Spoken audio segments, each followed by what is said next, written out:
sir. My name is Makbul. Mahmoud. Makbul in Riyaz. Are you Muslim? No, Christian. Yeah. You see, because the names today means nothing.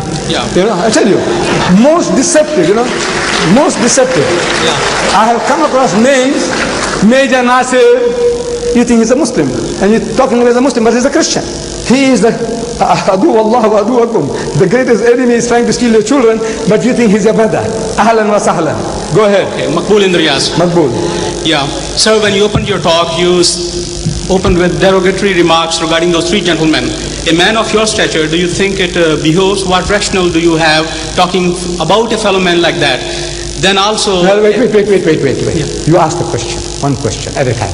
Please, if you're going to deliver a lecture, I won't remember what you said. No, you made a comment, let me respond. Then you can make another comment. Is about my tone, about my voice, about what I say, sounds offensive. I says, whatever I'm talking is insipid, tasteless. There's nothing in it. Compared to your Lord Jesus, compared to Jesus Christ, the veritable Son of God, according to you, God on earth, how does he speak? He says, you generation of vipers, you snakes. He's talking to his people, the elders of his people. You wicked and adulterous generation, haram khor qawm. He's talking to his people. You hypocrites, you fools, you whited sepulchres. Am I right? Am I quoting correctly? Right. Look, compared to that, Ahmad Didat,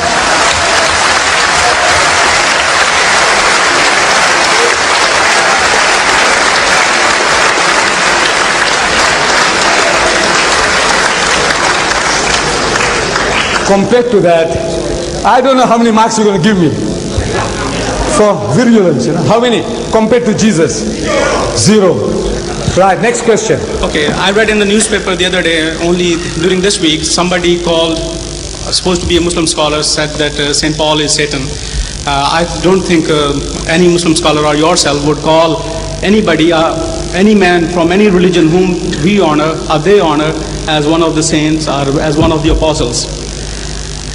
Now, shall I answer that? Look, some Muslim scholar.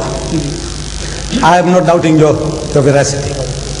But what the Christians are telling my prophet, 60,000 books have been written against the Holy Prophet Muhammad. Do you know that?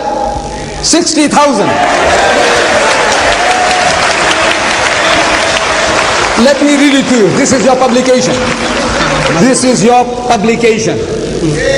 This is your publication. Listen. Look. This is Mother Basilia Schilling. This woman is writing, Christian woman. Allah or the God of the Bible, what is the truth? This is your Christian publication. Now listen, this Molvi, whatever he said about St. Paul is nothing compared to what you are now telling us about my prophet.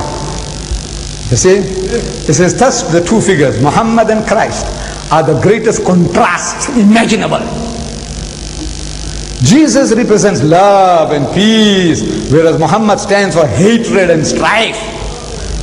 Hush, please, I don't want your help. I don't need your help, please.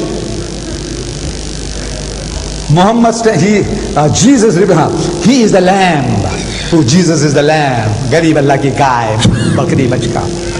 He is the lamb. Muhammad, however, stands for violence. Having led wars, campaigns on behalf of the supposed message from Allah, Jesus is the embodiment of sacrifice. Indeed, sacrifice was the essence of his life. He himself became the essence, the lamb that was slain as a sacrifice for the world. Muhammad lived for his self-realization. Please, don't want to horrify people, waste your time. Look, Jesus, more than a prophet. This is what you're doing among the Afghan refugees. The Christians, poor people in trouble, maimed, crippled, amputated. There you take unfair advantage of them. Look at this. 15 Muslims of the Mujahideens, they tell how they found forgiveness, reason, new life in Jesus Christ. How did they do it? And the priest was saying, we don't go converting people. Who's doing this? Angels from heaven. Who's doing this?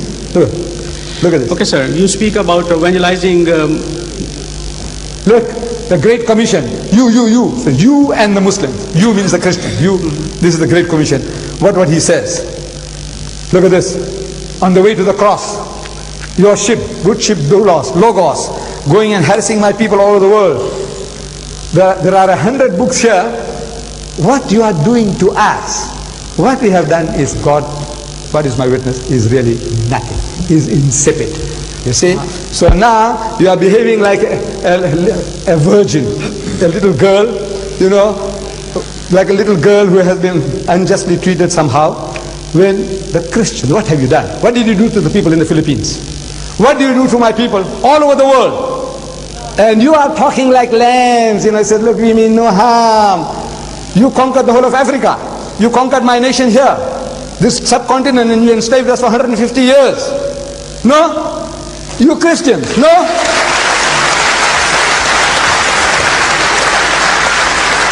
Look, there's too much here. What is your question now? Tell me, what is your question? The question is, I would request you gentlemen to kindly let other body allow. yeah, I'll just... No, ask and this is move- not a session of debate actually. No, sir, it's not debate, just a question, and I'll move away. In Quran, the Prophet said that if you don't understand, consult the Al-Kitab. And then he referred to Torah, Zabur, and Injil. Give the Quran. If it was changed, then the Prophet would have You said... find, shh, please don't waste time. Find this and I'll deal with it. Come, sit down this side here. Give somebody else a chance. No, Give him the Quran. Okay. Give him the Quran. I don't know the text. Very small question, sir. Very small question. Very small. Yes.